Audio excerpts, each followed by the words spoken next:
یہاں cultural directorate میں محکمہ ثقافت حکومت بلوچستان اور مجلس فکر و دانش جو ایک آزاد تھنک ٹینک ہے علمی اور فکری مکالمے کی بنیاد کے لیے، دونوں کے اشتراک سے ہم نے ایک بہت بنیادی مکالمہ کیا کہ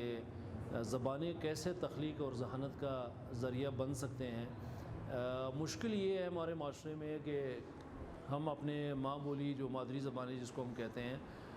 چاہے پشتو ہو، چاہے بلوچی اور براوی ہو، یا فارسی اور سندھی ہو، پنجابی ہو،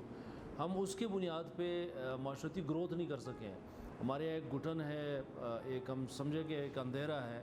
ہم تخلیق نہیں کر سکتے ہیں۔ ہم اپنے جو تخلیقی ذہانت ہے قدرت کی طرف سے ہمیں ودیت کی گئی ہے، ہمارے نسلوں کے اندر اس کے بڑھوتری کا کوئی انتظام نہیں ہو پا رہا ہے۔ تو ظاہر ہے کہ پشتون ثقافت کا ایک عالمی دن منایا گیا ہے،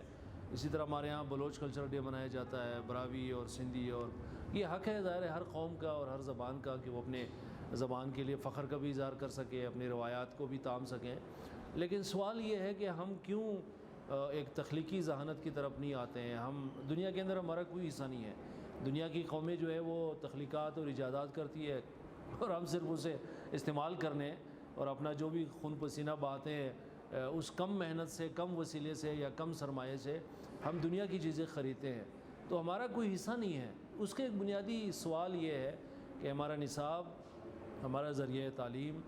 اور ہمارے ہاں جو بنیادی سٹرکچر ہے ایجوکیشن کے نظام کا اور علم اور ادب کا،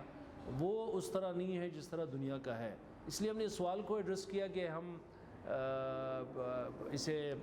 سوال کا جواب تلاش کر سکے۔ میں ممنون ہوں آج کے اس ڈائلاگ میں جو کوئٹہ کی اکیڈمیز ہے، پشتو، بلوچی، براوی، ان کے بہت سینئر لوگ تشریف لائے تھے۔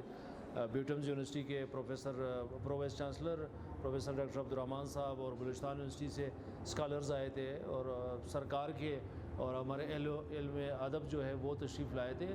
بنیادی طور پہ ہم اس سوال کا جواب تلاش کرنا چاہتے ہیں کہ ہم کیسے اپنی زبانوں کو گھٹن سے نکال کر، اندھیرے سے نکال کر، ایک انجان خوف اور ایک پراسرار موت کی طرف، گڑھے کی طرف جو ہم پوری سوسائٹی جا رہی ہے، اسے نکال کر علم اور نشو و نما اور تہذیب اور تمدن کی طرف لا سکیں۔ بچہ جب ماں کے پیٹ میں ہوتا ہے تو چوتھے مہینے سے ہی ماں اور بچے کے درمیان ڈائیلاگ یا کمیونیکیشن سٹارٹ ہو جاتا ہے، اور بچے کی دماغ کا جو سافٹ ویئر ہے وہ بچے اس کی زندگی کے چوتھے مہینے سے 7ویں سال تک اس کی میکسیمم گروتھ ہوتی ہے، اور اسی بلیو پرنٹ کے اوپر اس کی باقی ماندہ زندگی کا دار و مدار ہوتا ہے۔ تو یہ بہت ضروری ہے کہ انسان جب